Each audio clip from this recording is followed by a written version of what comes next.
The scent of burning sage clung to the cold air, thick and bitter enough to sting the back of my throat. I stood at the edge of the stone circle, my plain white dress shifting with the autumn wind, as 20 pairs of eyes seared into my skin. The fertility rite was an ancient tradition among the moonborn, each omega receiving the blessing of life before the mating season. For me, it was nothing but a cruel echo of what I could never claim. Veyra Thornveil called Astra Nolwenn, her voice sharp and brittle as dried bark. "Step forward!" My pulse thundered in my ears as I moved into the circle's center. The Hollow Synod stood in a ring around me, their gazes somewhere between pity and disgust. Beyond them, the rest of the pack watched from the shadows, eager for another display of ceremony. Most had already lost interest. Why waste reverence on an omega who could never bear life? My fingers closed around the small silver pendant at my throat, the Lunar crest. The last gift my mother Luneth, heiress, had pressed into my palm before death claimed her. It bore the carving of a waxing moon, symbolizing growth even in darkness. "Light always returns," she'd whispered with her final breath. I had held on to those words like a promise that refused to die. Astra raised her hands, commanding silence. Conversation died instantly. She held a small clay bowl filled with sacred red ochre, the paint used to mark those blessed by Nymera herself. This was the moment when every fertile omega received the goddess's favor except me. "We gather beneath Nymera's eye," Astra intoned, her cracked voice carrying through the trees, "to bestow fertility upon the daughters of the moonborn." I kept my gaze on the ground, counting the cold pebbles beneath my feet to stop myself from shaking. For 3 years I had stood here, and for 3 years I had received nothing but pity. But this time Astra's tone turned sharp enough to draw blood. "The moon goddess blesses only those she deems worthy."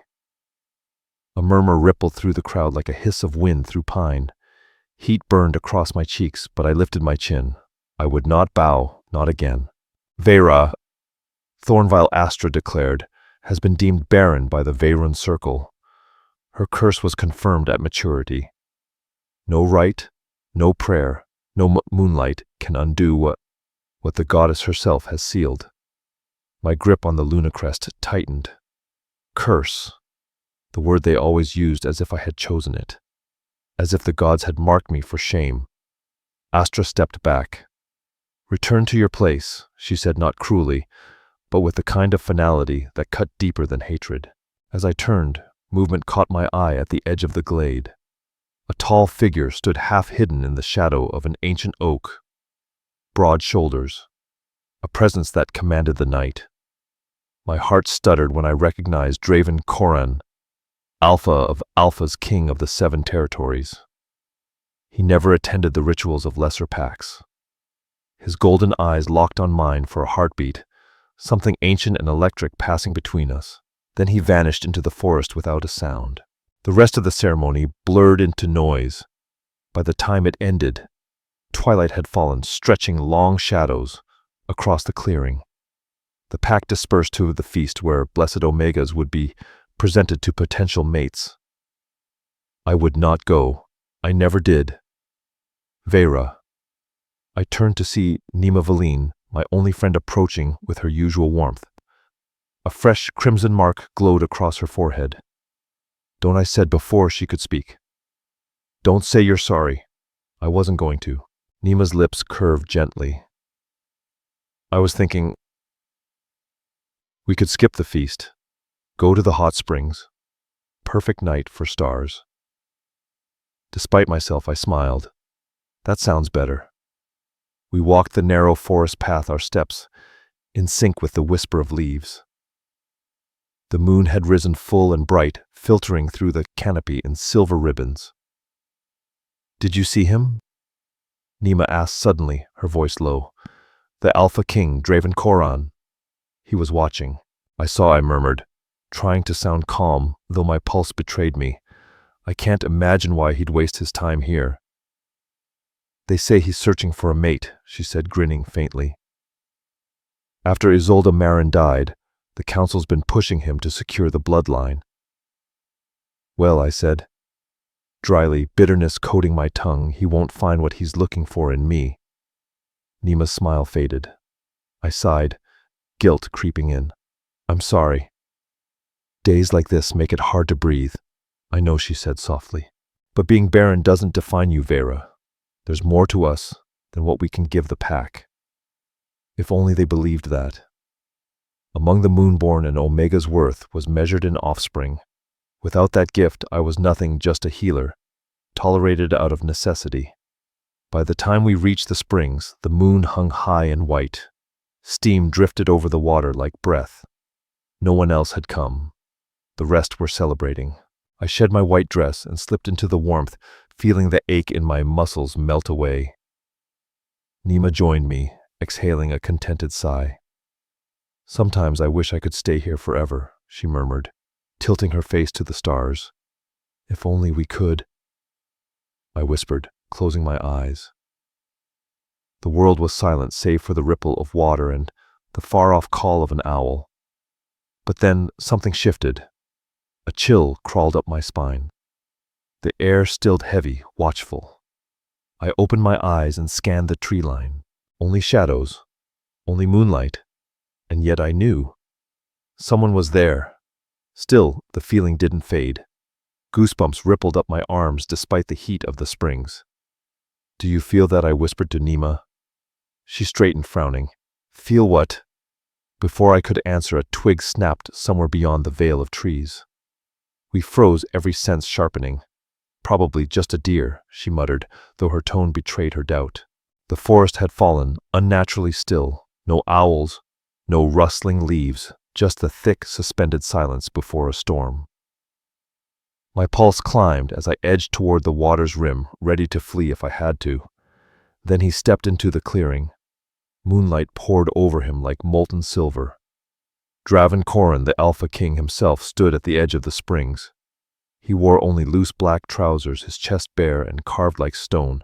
His dark hair brushed his shoulders, and his amber eyes glowed with predatory light. Your Majesty, Nima gasped, lowering her head as she sank deeper beneath the water. I should have done the same, bowed, looked away, made myself small the way Omegas were expected to in the presence of an Alpha. But I couldn't.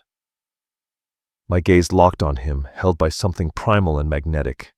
He stepped closer, the power in his movement impossible to ignore. Leave us! Nima, his deep voice commanded. She glanced at me, torn between fear and loyalty. It's fine, I managed, though my throat was dry and my heartbeat thundered. Go! Reluctantly, she climbed from the water, wrapped her cloak around herself, and vanished into the path's shadows. One last worried look cast my way. When we were alone, the air shifted. Draven's steps were soundless, his presence immense. I stayed still, the warm water licking my collarbones, offering little modesty. My heart pounded so violently I was sure he could hear it. You're the barren Omega, he said, not as an insult, but as a statement of fact. The words stung anyway. I forced myself to meet his gaze. I have a name, I said quietly, surprising myself with my boldness. It's Veyra. His expression flickered. Surprise, maybe amusement. Veyra, he repeated, testing it on his tongue like it tasted of something dangerous. Do you know who I am? Everyone knows who you are, I answered. Draven Corin, Alpha of Alphas, ruler of the 7 territories. His lips curved slow and feral. And yet you speak to me as if we are equals. Forgive me if that offends you, I said, not sorry at all. I was never good at pretending to be less than I am. Instead of anger, he laughed softly, the sound low and dark. No, I don't imagine you are. He crouched near the edge of the pool, his face suddenly level with mine. I could see gold flecks swirling in his amber eyes, smell his scent, earth pine, and something wilder that stirred every instinct buried inside me. That's what intrigues me about you, Veyra Thornveil, he murmured. You were humiliated tonight, rejected by your pack, yet you still stand tall. You don't bow, you don't beg. I swallowed hard. What choice do I have if I broke every time they reminded me of what I lack? I'd never stand again. His gaze deepened, studying me as though searching for something hidden. "And what is it you believe you lack?" "Little Omega, I can't bear children," I said softly. "I'm cursed." "Cursed?" His tone turned thoughtful. "And who told you that?" "Your elders, the Veyra Circle."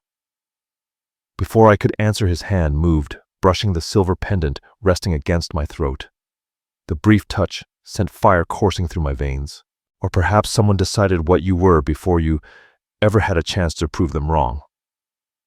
His fingers lingered a moment too long. When he finally drew back, the loss of his warmth felt like a wound. "You should return to your pack," Draven said abruptly, standing to his full, imposing height. "These woods aren't safe after dark, especially for an Omega alone." The dismissal stung, sharper than I expected. "I've walked these woods since I was a child," I said, forcing calm. "I'm hardly defenseless." A low chuckle rumbled from his chest. "No," he said almost admiringly. "I don't imagine you are." He turned shadows, swallowing him. Then he looked back, a single glance that made my breath falter. "We'll speak again, Veyra." It wasn't a suggestion, it was a decree. By the time I found my voice, he was gone. The forest returned to silence, broken only by the pounding of my heart. I stayed in the water until the heat bled away and the surface mirrored the moon. Why me? Why would the Alpha King seek me out, a barren healer from a forgotten pack? His words echoed inside my skull. Or perhaps someone decided what you were before you ever had a chance to prove them wrong. What did he know that I didn't? When I returned to the settlement, laughter and music spilled from the great hall, the feast still in full swing. I slipped past unnoticed and entered my small cottage at the edge of the grounds. The familiar scent of herbs wrapped around me like comfort. I lit a single candle and sat on my narrow bed, exhaustion pulling at my bones. Sleep wouldn't come. All I could see were those amber eyes, all I could hear was his voice. Dawn crept through the shutters as I crushed willow bark for a pain remedy. The sudden knock on my door made me flinch. I opened it to find Nima, pale and breathless. "Veyra, come quickly, it's Astra Nolwenn." She collapsed in the night. I snatched my healer's bag and followed her through the quiet village. Inside Astra's cottage, the once imposing elder lay pale and trembling, her breath shallow. "What happened?" I asked, pressing a hand to her fevered forehead. "She was fine during the feast," another elder said nervously from the corner. "Then the fever struck, and she started asking for you." My brows knit. Astra had never shown me kindness, only judgment. Why would she call for me now? Her eyes fluttered open, cloudy at first, then clear with startling focus. "Veyra!" she rasped, gripping my wrist with surprising strength. "Of course I came," I said, reaching for my herbs. "I'm the healer." Her voice dropped to a whisper, but her words hit like lightning. "Not just a healer." She breathed, her gaze sharp as firelight. "You never were just that." A chill crawled through me. Her hand trembled, but she didn't let go. "What do you mean?" I asked, but her brief clarity slipped away as fast as it had come. Astra Nolwenn's eyes rolled back and her body convulsed violently. "Everyone out," I ordered, instincts taking over. "I need space to work." The next hours blurred into motion. Herbal steam, trembling hands whispered prayers to Nymera. I worked feverishly, brewing willow bark tea, cooling her with damp cloths, grinding fever root in my mortar. By midday, the danger had passed. Astra slept quietly, her breathing deep and steady. Exhaustion hit me like a wave. One by one, the pack members drifted away until only silence and the elders' shallow breaths remained. Yet her words echoed in my skull. "Not just a healer. You never were just that." What had she meant? "You have a gift." The deep voice came from behind me. I spun and froze. Draven Korn filled the doorway, his frame massive against the dim light. I hadn't even heard him approach. "Your Majesty," I said, steadying my voice though my pulse spiked. "If you've come to see Astra Nolwenn, she's sleeping. She shouldn't be disturbed. I didn't come for her." His gaze pinned me in place, the same searing intensity from the night before. "I came for you." I stood quickly, brushing my hands over my plain dress, suddenly aware of my disheveled hair and the stains of herbs on my skin. Me. Why? He stepped fully inside and closed the door behind him. The cottage seemed to shrink around us. His scent, earth pine power filling every breath I took. You saved her life, he said, glancing at Astra, where others would have failed. I only did what any healer would do, I murmured, uneasy under his praise. No, his tone hardened. What you did takes more than knowledge. It takes instinct, real power, the kind that can't be taught. Something in his voice made me cautious. Why are you here, Your Majesty? My pack has little that would interest an Alpha King. A faint smile touched his lips, predatory, but unreadable. Direct as always, little Omega. He stepped closer, forcing me to tilt my chin up to meet his eyes. I've been watching you, Veyra Thornveil, long before the ritual. My heart jolted. Watching me? Why? Because you're different, he said simply. Because you're not what they think you are. And what do they think I am? Cursed. Barren. His hand lifted fingertips, brushing my cheek with feather-light precision. But I know better. I recoiled a step, unsettled by the warmth of his touch and the conviction in his tone. What do you want from me? For a long moment he said nothing, just studied me with that impossible gaze. Then he reached into his coat and drew out something small, resting it on his palm. A seed, dark as obsidian, its surface shimmering faintly silver under the dim light. Plant this tonight, he said quietly, under the waning moon. Water it with 3 drops of your blood. My throat tightened. And what will it grow into? The truth, he said, voice barely above a whisper. Plant it, Veyra, if you want to understand what you really are. Before I could speak, a soft groan from Astra pulled my attention. When I turned back, Draven Karan was gone, vanished as silently as he'd come. The seed remained on the table, gleaming faintly beside the candlelight. I slipped it into my pocket just as Astra stirred, her eyelids fluttering. Veyra, she whispered hoarsely. What happened? You were burning with fever, I said, gently, helping her drink from a clay cup. But it's broken now. Rest. She frowned, a confusion creasing her face. I had dreams. The Alpha King was here. Just dreams, I soothed, though my hand drifted to the pocket where the seed burned against my skin. Fever does that. She shook her head weakly. No, not a dream. He was at the ritual, watching you, her glassy eyes locked on mine with startling clarity. He knows, doesn't he, about the cinder veil? Oath. A chill shot through me. What prophecy, Astra? But her strength faded. Her eyes slipped shut once more. I sat beside her long after dusk, thoughts spiraling. By the time another villager came to relieve me, her breathing had steadied, but my mind would not. The seed in my pocket pulsed like it had a heartbeat of its own. Back in my cottage, I set it on the wooden table and stared at it in the candlelight. Planted under the waning moon. 3 drops of blood. It sounded like something out of the old legends. Dangerous and irresistible. Common sense told me to destroy it. Curiosity whispered louder. So as the night deepened, I fetched a small clay pot from my shelf, filled it with rich soil from my herb garden, and set the seed within. I pricked my finger with a thorn. The 3 crimson drops fell, sinking into the dark earth. Grow, I whispered. Show me what I need to know. I placed the pot on the windowsill where moonlight spilled silver across the soil and finally lay down, expecting nothing. That night, I dreamed of a forest older than the world itself. Silver-barked trees reached higher than clouds, their branches forming a living cathedral. Barefoot, I followed a path that appeared with each step.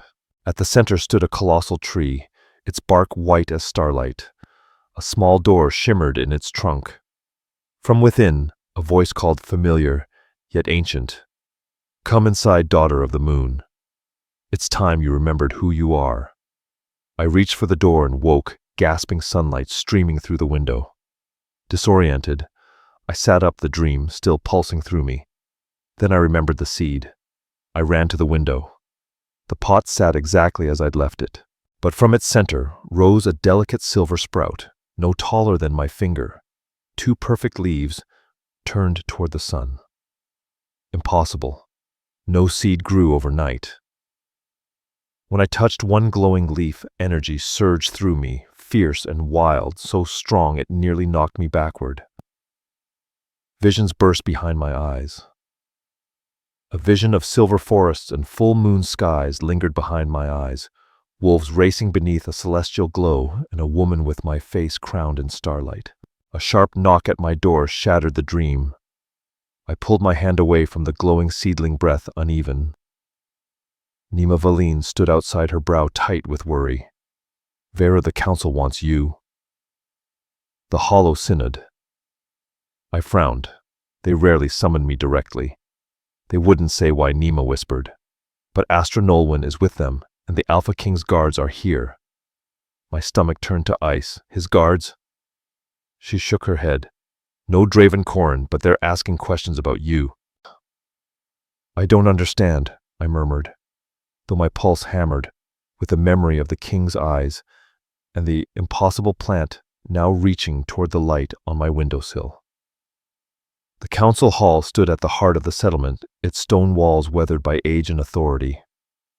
As Nima and I approached, whispers rippled through the gathered moonborn. 2 strangers waited by the entrance, men in black uniforms marked with the silver emblem of the Onyx Sentinels. Their gazes were cold, assessing, and they stepped aside only after a long silent inspection. Inside the chamber was tense. Elders sat in a semicircle, expressions carved from granite. Astra Nolwenn looked healthier, alert, calculating. At the center stood a man, built like a fortress, silver streaking his dark hair, a thin scar cutting from temple to jaw. Veyra Thornveil, he announced, his voice echoing. I am Kedrick Holt, commander of the Onyx Sentinels. I inclined my head, forcing composure. I'm told you've been asking about me. A flicker of surprise crossed a few council faces. Omegas didn't usually speak so directly. Astra's eyes narrowed, but Kedrick remained unreadable. By order of Draven Corrin, you are to accompany me to the capital immediately. Shock rippled through the room. On what grounds? Demanded Orlan Veyr, the head elder. She's a member of our pack. Has she broken the king's law? She has committed no offense, Kedrick replied evenly. His Majesty's interest is personal. The word hung in the air like smoke. Heat rushed to my cheeks. Personal, I managed. I don't understand. It isn't my place to explain, he said. You'll have answers once we reach the palace. And if I refuse? The words escaped before reason caught up. The silence that followed was deadly. To deny an Alpha King was near treason. Kedrick's jaw tightened. That would be unwise. Astra Nolwenn rose gracefully. A word, Commander? She gestured toward the side chamber. They disappeared together. The moment the door shut, the Synod erupted. What have you done to draw the king's eye? Orlan snapped. Nothing, I said quickly, though the seed and Draven's haunting voice told another story. But you spoke with him, another elder pressed, when where before? I could answer. Astra and Kedrick returned. The elder's face was calm. The commander's was a shade paler. The council grants permission for Veyra Thornveil to travel to the capital, Astra declared. She leaves at once. I stared at her. Don't I have a say in this? Her gaze met mine, and for the first time I saw something close to fear in her eyes. No, child, not in this. Kedrick stepped forward. You have 1 hour to gather your belongings. A carriage awaits. I looked around, searching for support. None came, not even from Nima, who kept her eyes lowered. 1 hour, I echoed hollow. Outside murmurs followed me like shadows. Nima hurried beside me, her voice hushed. I'll help you pack. Why would Draven send for me? I asked, dread creeping into every word. I don't know, she said softly, but maybe this isn't punishment. Life in the capital is different. Omegas, they have more freedom. Or maybe it's a trap, I countered, glancing toward my cottage. When I pushed the door open, the sight froze me. The silver plant had grown again, the stem thicker, its leaves luminous under the daylight. Nima stared. "What is that?" "A gift," I said quietly. "From the Alpha King." Her eyes widened. "Then you can't leave it behind." She was right. Whatever it was connected to him and to me. Carefully, I transplanted the ether bloom into a smaller pot for travel. Then I packed the few things that mattered, the Lunar Crest pendant, my healer's journal, and a pouch of rare herbs. As I worked, a strange warmth stirred deep in my abdomen, a pulse throbbing in time with my heartbeat. My hand went to my stomach. The heat was alive, and it was growing. "Are you all right, Nima?" Valine asked, noticing my hand pressed to my stomach. "I'm fine," I said quickly, though the lie tasted thin. "Just nervous, I suppose." We finished packing long before the hour was up. My life fit neatly into a single canvas bag. I glanced around the small cottage that had sheltered me since my parents' deaths, its familiar warmth already fading into memory. Would I ever see it again? "I'm scared, Nima," I admitted softly. She didn't hesitate, just pulled me into a fierce embrace. "You're the strongest soul I know, Veyra. Whatever waits in the capital, you'll face it with the same courage you've always had." I wished I believed her. A knock at the door shattered the moment. Cedric Holt stood outside, his gaze sweeping the tiny room. "Is that all?" he asked, eyeing the lone bag slung over my shoulder. "I travel light," I answered, tightening my grip on the strap. He gave a brief nod toward the sleek black carriage waiting on the path. Its polished frame gleamed under the dying sun, the crest of a silver wolf with amber eyes shining proudly on the door. "Your chariot awaits," he said dryly. I turned to Nima for one last embrace, my voice trembling. "Take care of my herbs and yourself." "I will," she promised. "And you'll send word, as soon as I can." I didn't have the heart to tell her I doubted that would ever happen. Cedric cleared his throat. "We must leave if we're to reach the capital before nightfall." I cast one last look at the only home I'd ever known before following him into the light. A small crowd had gathered, the moonborn of my pack watching in uneasy silence. Astra Nolwenn stood among them, her sharp eyes tracking my every move. As I passed, she reached out, gripping my wrist with surprising strength. "Remember who you are," she whispered so quietly only I could hear. "When the time comes, remember."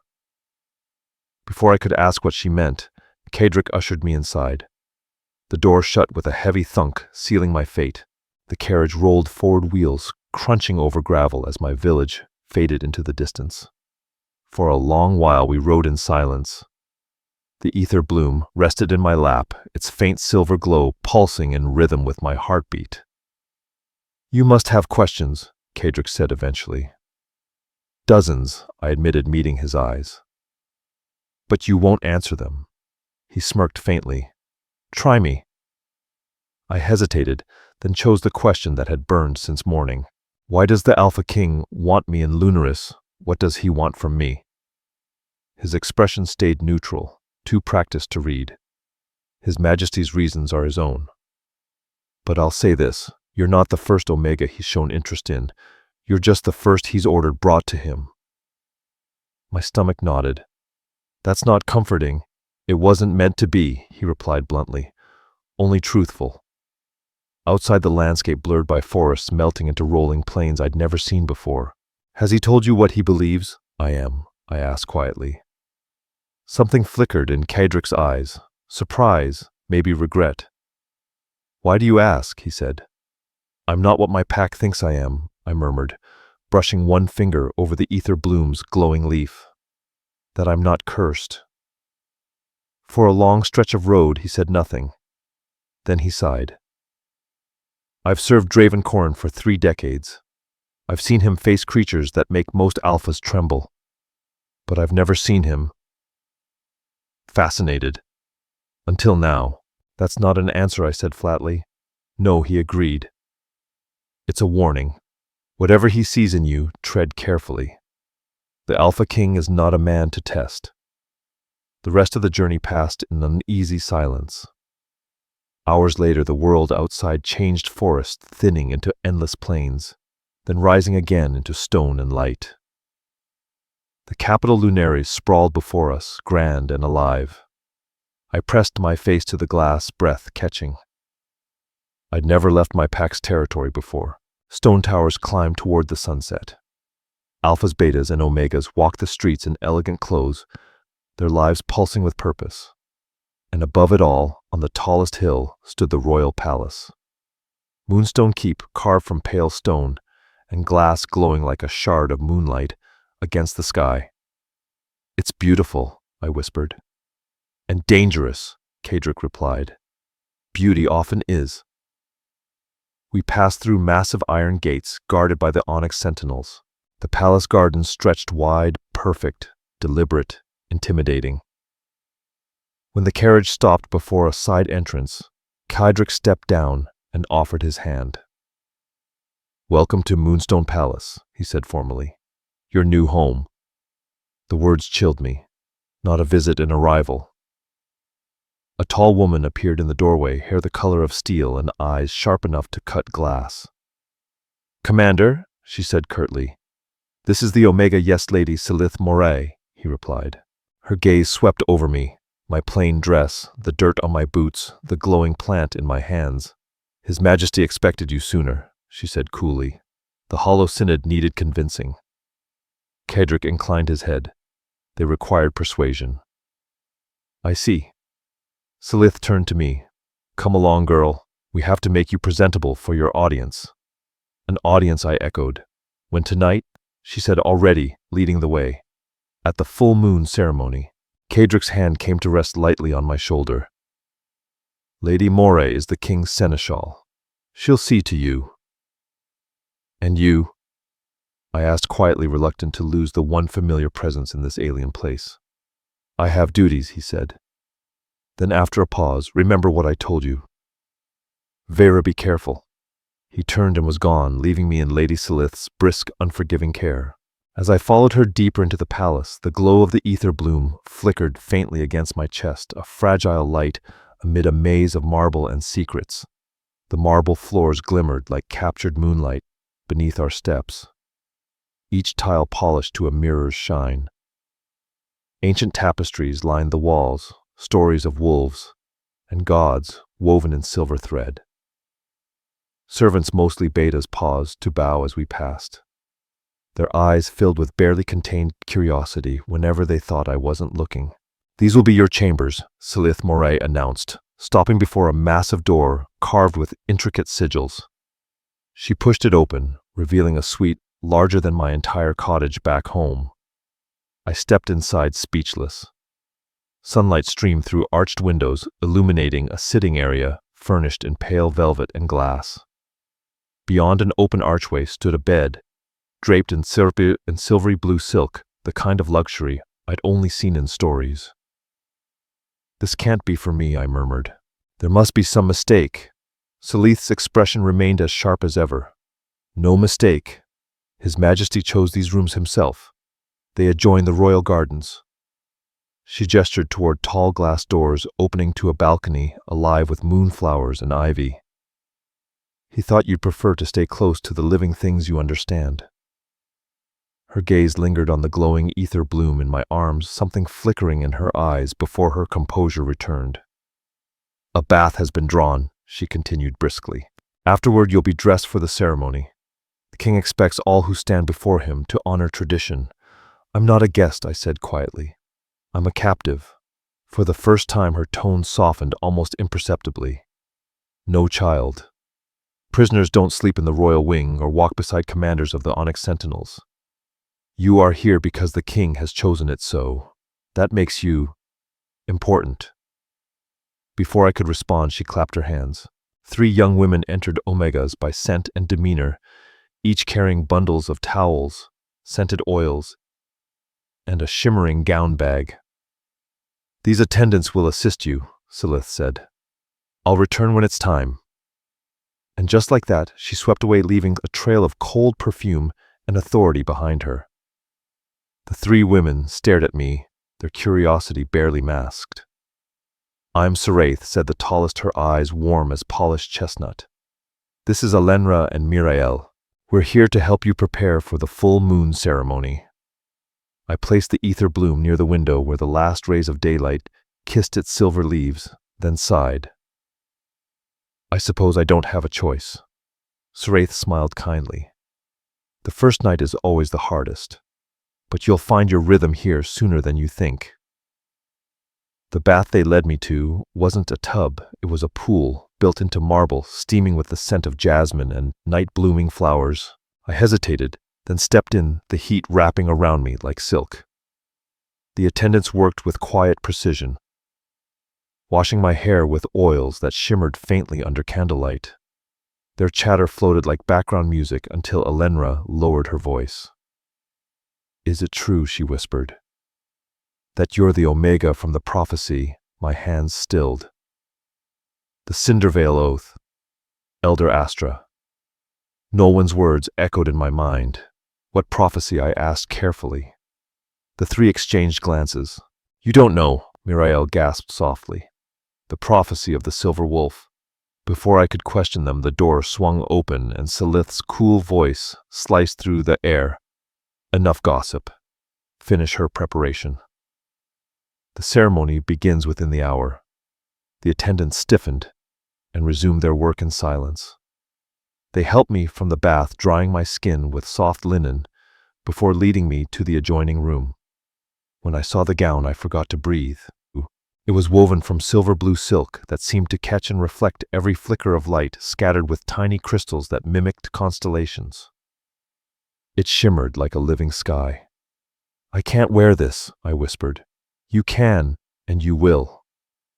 Silith said, her tone leaving no room for argument. His Majesty selected it himself. They dressed me with care, arranging my pale hair into a sleek twist pinned with tiny silver crescents. A touch of soft pigment colored my cheeks. My lips tinted faintly like frost. When I looked into the mirror, the reflection staring back felt like a stranger, a regal woman cloaked in mystery, not the healer who once gathered herbs in forest shade. Silith's gaze softened. "Now you look like what you truly are," she murmured. "And what is that?" I demanded. She met my eyes steadily. "That is for the king to reveal." A knock interrupted us.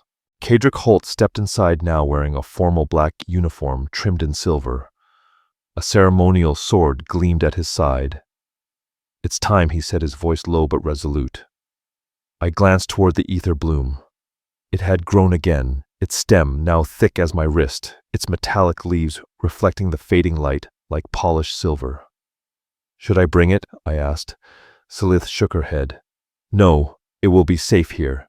The king has his own revelations prepared for you tonight." I followed Cadric through hallways lined with moonstone and glass, each corridor more magnificent than the last. At last we stopped before a pair of immense doors guarded by the onyx sentinels. "The grand hall," Cadric murmured.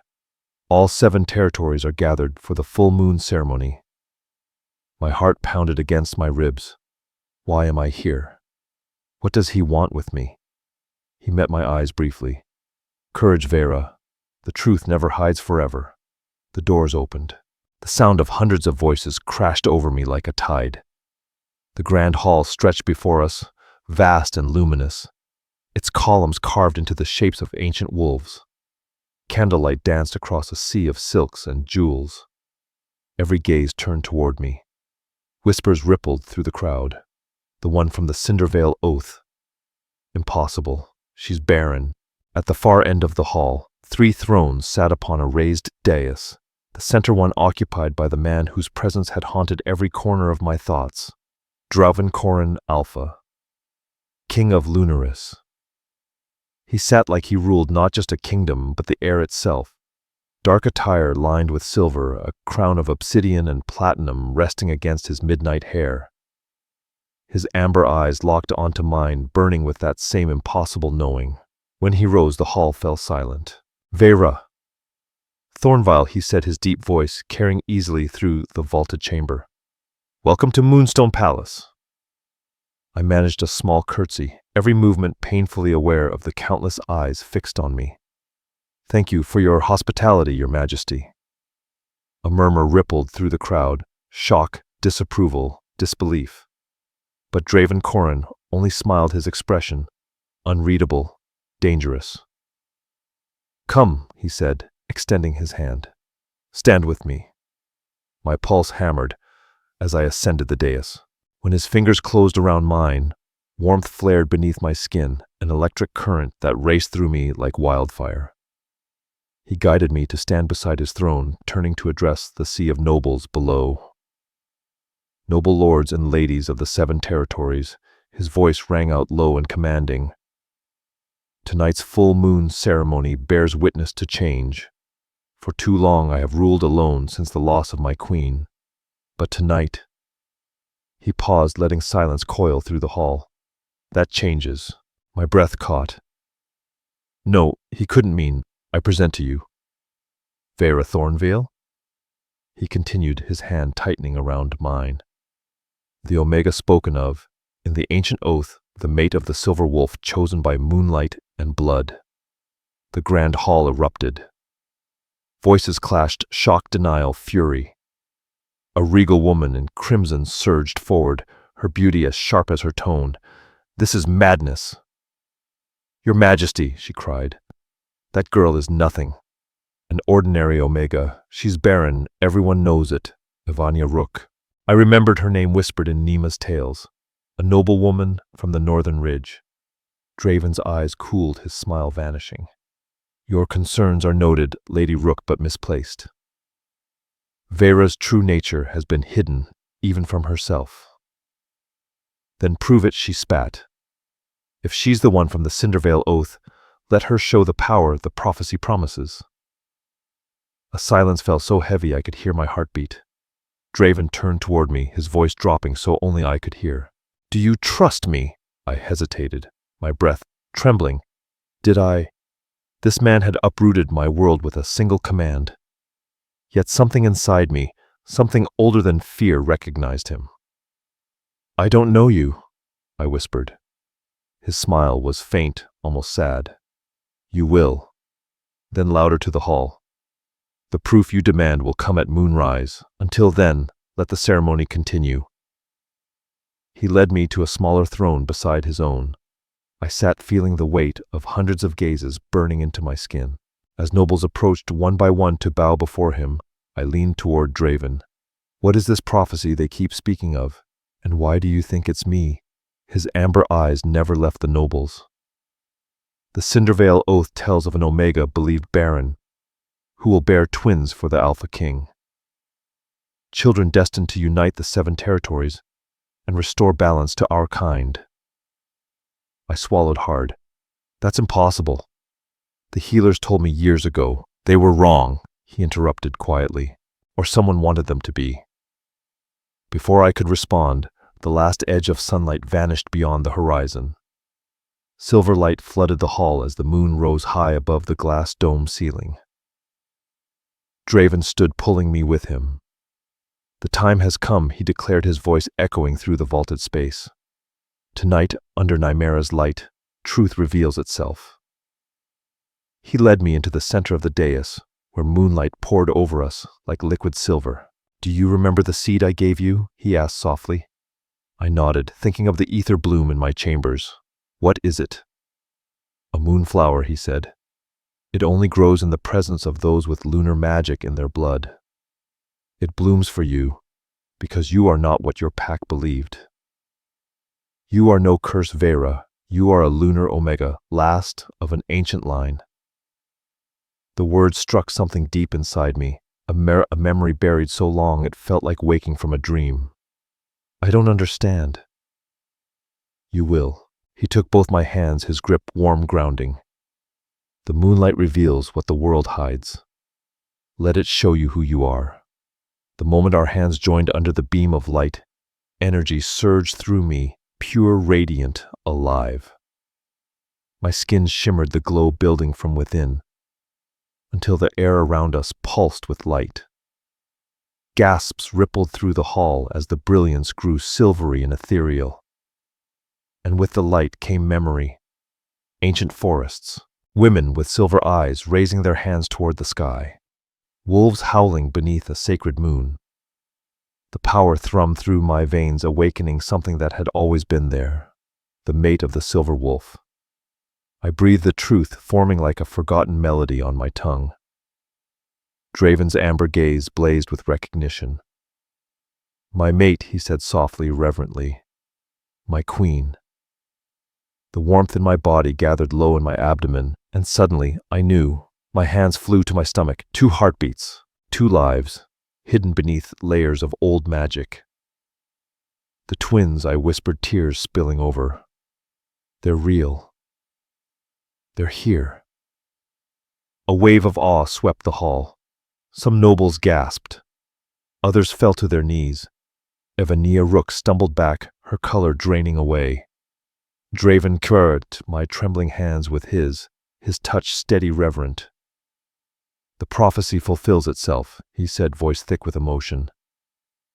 "The Omega, once called barren, now carries the Alpha King's heirs." "How?" My voice cracked.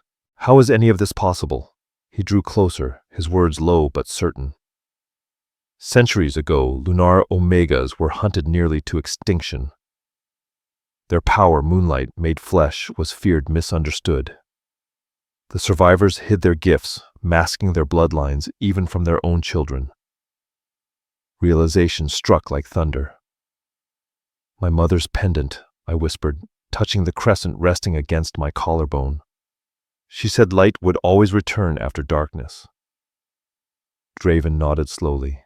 "Luneth heiress knew. She left you that talisman to shield what you are until the right moment.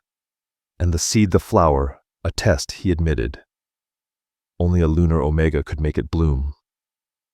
When I saw you at the ritual, I felt your power. It called to mine across the clearing, but I needed proof." My throat tightened. "Astra Nolwenn, she knew too, didn't she?" He inclined his head. "She suspected. There are still those among the Hollow Synod who remember the ancient bloodlines, those who recognized what stirred when your healing began to surpass mortal limits." I looked into his eyes, the moonlight reflecting in gold and silver between us. For the first time I understood the truth that had always waited beneath my skin. I was not cursed. I was chosen. The glow around us deepened as moonlight spilled like liquid silver across the floor. The radiance seemed alive, breathing, pulsing in time with the 2 small heartbeats within me. They were real. Impossibly real. Already bound to the ancient rhythm of the moon. These are pieces of me," I whispered, wonder and fear tangling in my throat. "What happens now?" Draven Corrin's eyes softened.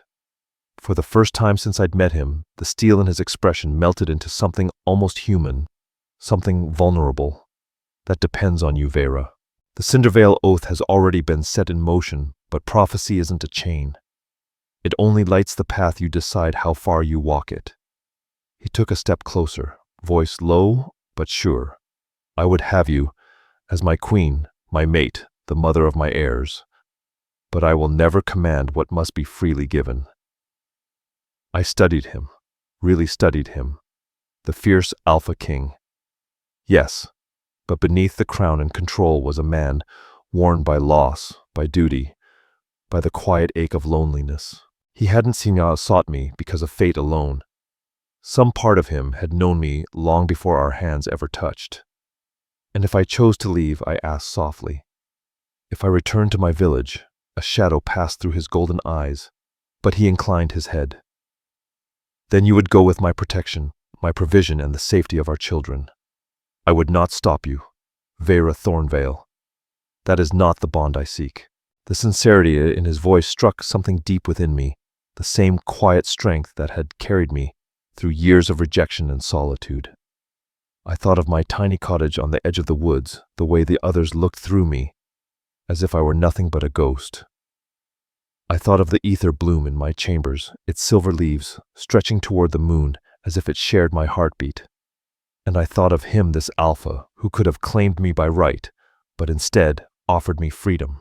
The moon climbed higher, reaching its zenith, and the hall seemed to hold its breath.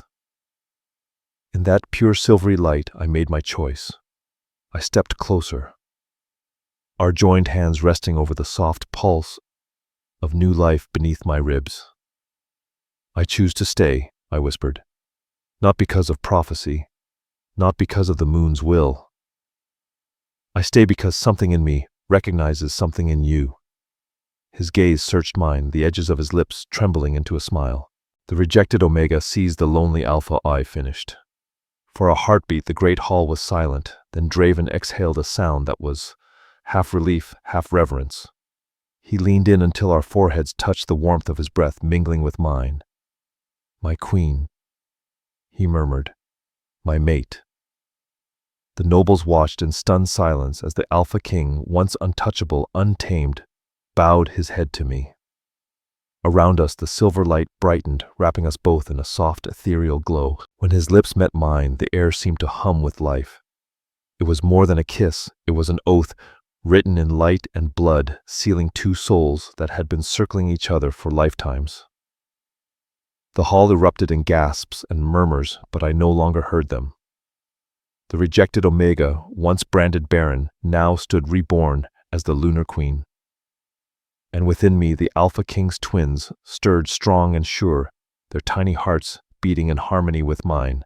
They carried not just blood, but legacy children, destined to mend what had been broken between the 7 territories. I was no longer Veyra Thornveil, the outcast healer at the edge of the world. I was the Lunar Queen mate to the Silver Wolf, bearer of the moon's light, mother of the future. And for the first time in my life, I was exactly where I belonged.